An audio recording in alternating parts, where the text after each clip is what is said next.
Assalamualaikum warahmatullahi wabarakatuh. Kami dari kelompok 5 akan mempresentasikan tentang asas-asas yang berlaku dalam hukum Islam. Yang pertama, asas hukum pidana. Yang kedua, asas hukum perdata. Yang ketiga, asas hukum perkawinan. Dan yang keempat, asas hukum kewarisan. Asas-asas pidana dalam hukum Islam. Asas-asas hukum Islam dalam lapangan hukum pidana meliputi diantaranya asas legalitas dalam hukum Islam. Asas legalitas ini telah ada sejak Al-Quran diturunkan. Asas legalitas adalah asas yang menyatakan bahwa tidak ada pelanggaran dan tidak ada hukum sebelum ada undang-undang yang mengaturnya. Asas legalitas ini didasarkan pada Al-Quran surat Al-Isra ayat 15 dan surat Al-An'am ayat 19. Asas praduga tidak bersalah. Asas ini merupakan bagian atau pengembangan dari asas-asas legalitas di mana seseorang yang dituduh melakukan suatu kejahatan harus dianggap tidak bersalah sebelum hakim dan dengan bukti-bukti yang meyakinkan menyatakan dengan tegas kesalahannya tersebut.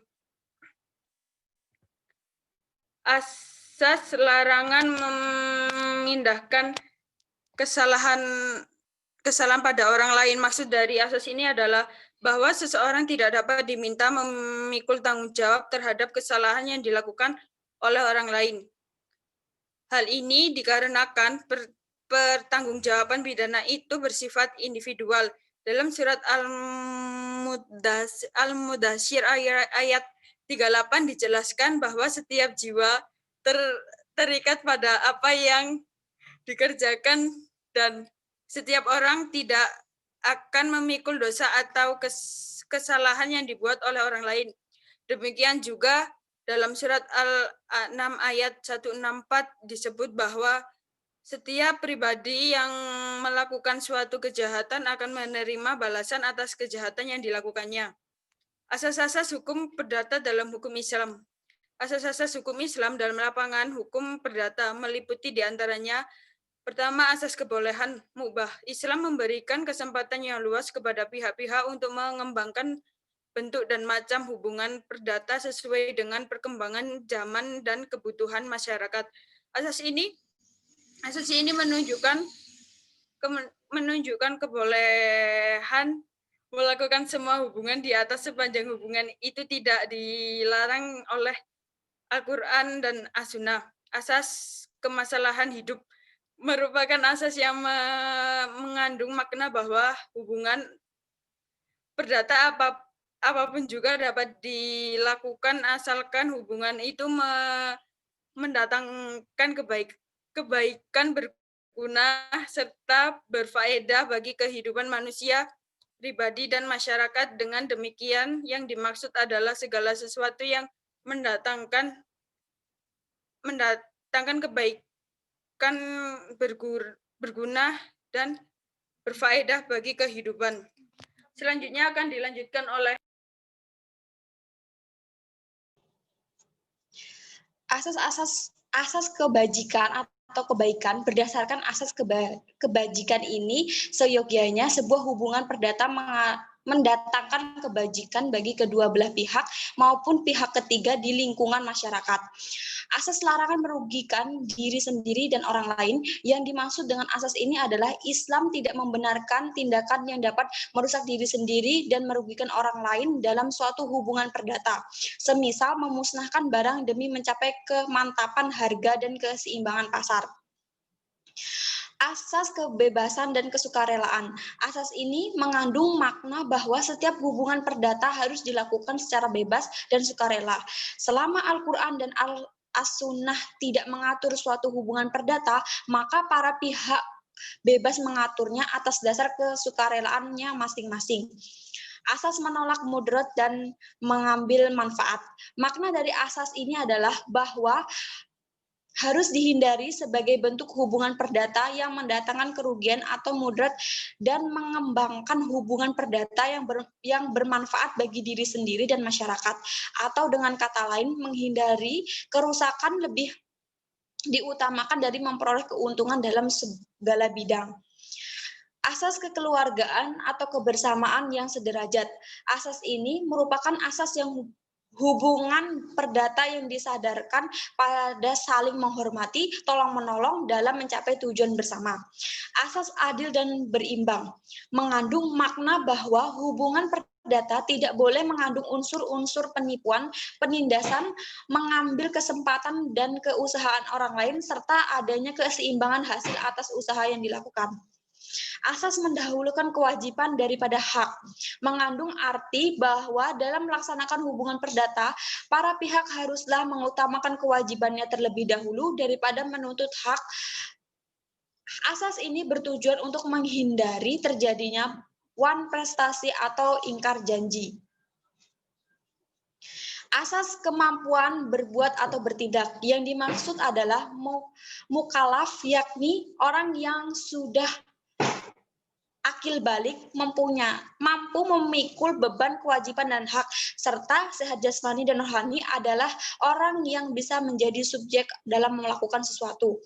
Asas kebebasan berusaha mengandung makna bahwa pada prinsip setiap orang bebas berusaha untuk menghasilkan sesuatu yang baik bagi dirinya sendiri dan keluarganya. Setiap orang mempunyai kesempatan yang sama untuk berusaha tanpa batas, kecuali batasan yang telah ditentukan dalam hukum. Selanjutnya akan diteruskan sama Mas Torik.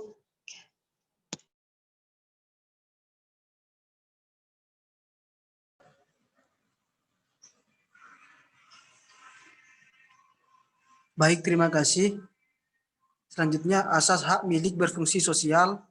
Dalam hukum Islam, hak milik tidak boleh dipergunakan hanya untuk kepentingan pribadi pemiliknya saja, melainkan juga harus diarahkan untuk meningkatkan kesejahteraan sosial.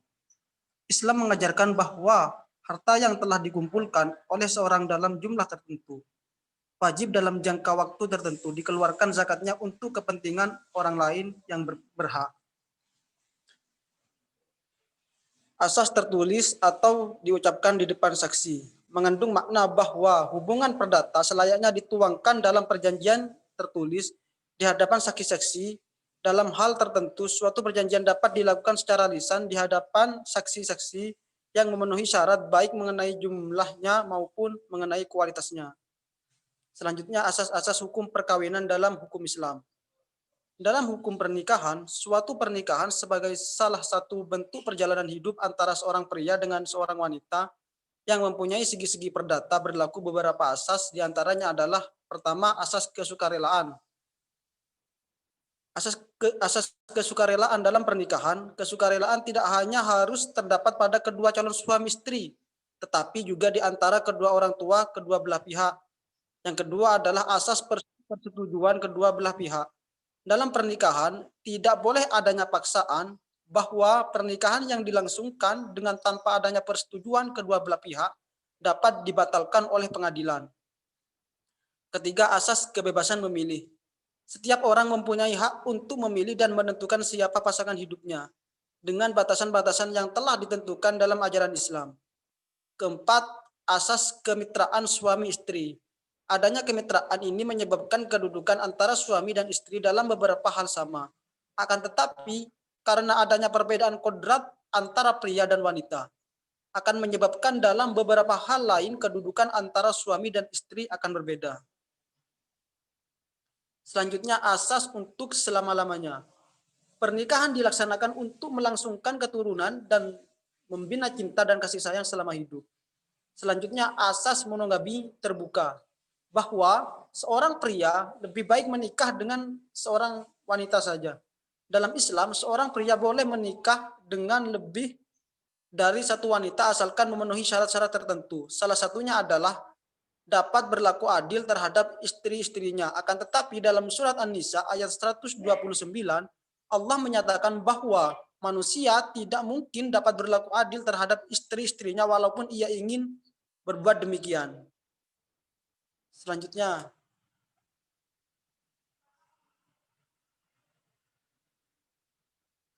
akan diteruskan oleh Mbak Bella Novalita.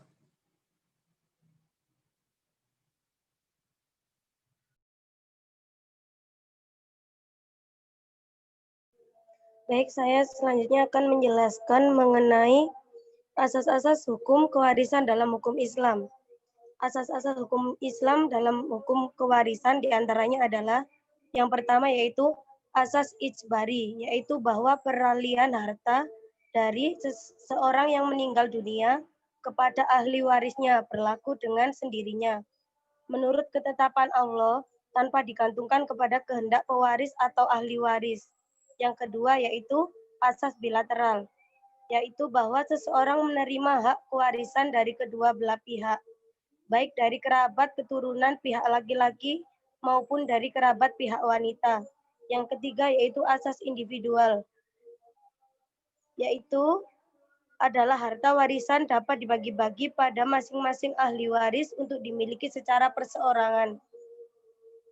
Selanjutnya adalah asas keadilan yang berimbang, bahwa harus senantiasa terdapat keseimbangan antara hak dan kewajiban, antara hak yang diperoleh seseorang dengan kewajiban yang harus ditunaikannya. Selanjutnya adalah asas kewarisan kalau ada yang meninggal dunia atau akibat kematian, yaitu bahwa kewarisan semata-mata sebagai akibat dari kematian seseorang. Hal ini berarti bahwa harta seseorang tidak dapat beralih kepada orang lain dan disebut sebagai harta warisan selama orang yang mempunyai harta tersebut masih hidup. Baik, saya akan menjelaskan kesimpulan dari presentasi dari kelompok kami. Kesimpulannya adalah, asas hukum itu adalah dasar-dasar umum yang terkandung dalam peraturan hukum. Dasar-dasar umum tersebut adalah sesuatu yang mengandung nilai-nilai etis, sedangkan sistem hukum adalah kesatuan utuh dari tatanan-tatanan yang terdiri dari bagian-bagian atau unsur-unsur yang satu sama lain saling berhubungan dan berkaitan secara erat. Untuk mencapai suatu tujuan tersebut, perlu kerjasama antara bagian-bagian atau unsur-unsur tersebut menurut rencana dan pola tertentu. Sekian presentasi dari kelompok kami. Terima kasih.